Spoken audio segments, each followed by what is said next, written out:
কলরব ফুলগুলো সব লাল না হয়ে নীলে হলো কেন অসম্ভবে?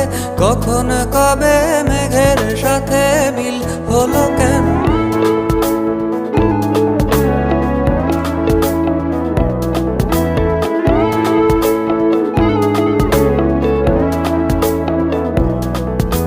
হোক অযথায় সব কথা তাল না হয়ে তিল হলো কেন? কুয়োর তলে ভীষণ জলে খাল না হয়ে ঝিল হলো কেন?